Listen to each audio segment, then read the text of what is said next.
अस्सलाम वालेकुम वरहमतुल्लाहि वबरकातुहू।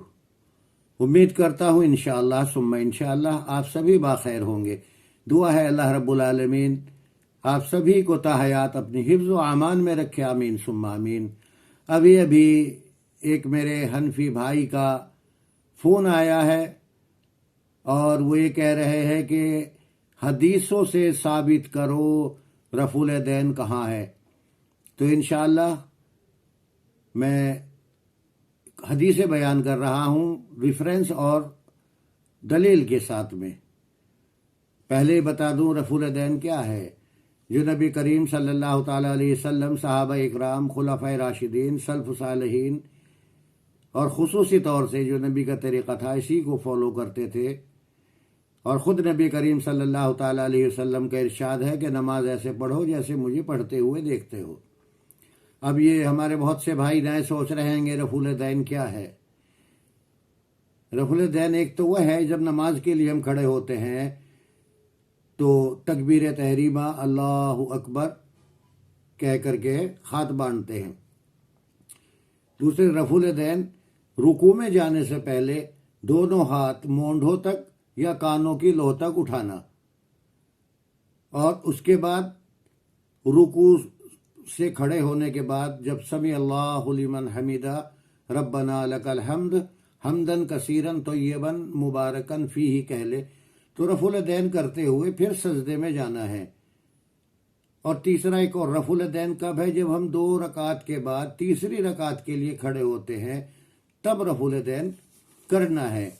अब इसकी दलील सुन लीजिए। रफ़ुल दैन की दलील सही बुखारी शरीफ की हदीस। सबसे पहले सही बुखारी शरीफ की हदीस हदीस नंबर 735 735, इसके बाद 736 736, फिर 737, फिर 738 और 739 ये हदीसें मौजूद हैं बुखारी शरीफ में।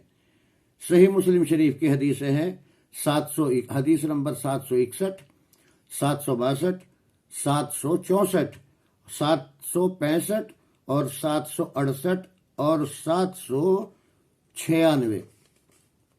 अब सुनन अबू दाऊद हदीस नंबर 721, 722, 723, 726, 741, 742, 744, 745, 761 और 957।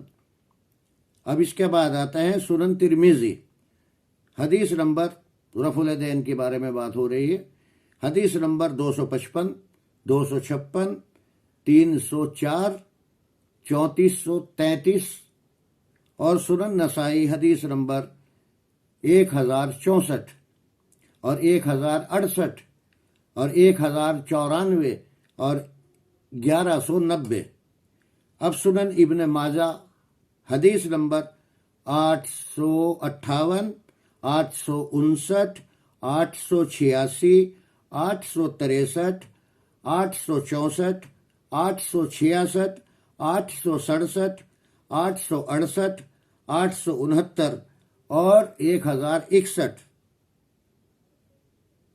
तो ये हदीसें मुख्तसर सी आप हजरात के सामने पेश की, लेकिन मेरे ख्याल से 38-39 रेफरेंस आपको दे चुका हूं मैं। समझदार के लिए एक इशारा काफ़ी है। मेरा सबको चैलेंज है हनीफी भाइयों को कि रफ़ुल दैन ना करने की एक हदीस पेश करें। रफ़ुल दैन ना करने की एक हदीस पेश करें। है ही नहीं। आप आखिरी दौर तक, आखिरी टाइम तक रफ़ुल दैन से नमाज पढ़ते थे। वही तरीक़ा सहाबा इकराम, खुलफाए राशिदीन, सल्फ़ सालिहीन, तबे ताबईन और जो 4 आइम्मा हैं ये बात की, इनका भी यही तरीक़ा है। अब हनफी लोगों ने तरीक़ा अलग बदल दिया और ये कहते हैं कि 4 इमाम हैं, चारों हक़ पर हैं, एक की इत्तबा करो। चलो थोड़ी देर के लिए हमने मान भी लिया, जबकि कहीं से साबित नहीं है कि 4 इमाम आएंगे उनकी इत्तबा करना। इमाम तो बहुत सारे हैं, थोड़ी देर को मान भी लिया जाए। अब इमाम अबू हनीफा रहीमहुल्लाह के अलावा जो 3 आइम्मा इकराम हैं उनका तरीक़ा क्या है, रफ़ुल दैन से नमाज पढ़ते हैं। एक किसी बात की گواہی ایک آدمی دے رہا ہے اور اسی کی گواہی 3 آدمی دے رہے ہیں، اب کم سے کم عقل والا بھی سوچے گا کہ جو 3 آدمیوں کی بات ہے وہ صحیح ہوگی، جبکہ ایک آدمی نے بھی نہیں کہی۔ امام ابو حنیفہ رحمہ اللہ کی بھی یہ بات نہیں ہے۔ آپ خود کہہ رہے ہیں کہ جب صحیح حدیث مل جائے تو میری دیوار پہ بات کو دے مارو، میری دیوار کو پہ مارو، میری بات کو رد کر دو۔ اللہ تبارک تعالی صحیح عمل کی توفیق نصیب فرمائے، تمام امت مسلمہ میں اتفاق اتحاد قائم فرمائے، آمین ثم آمین۔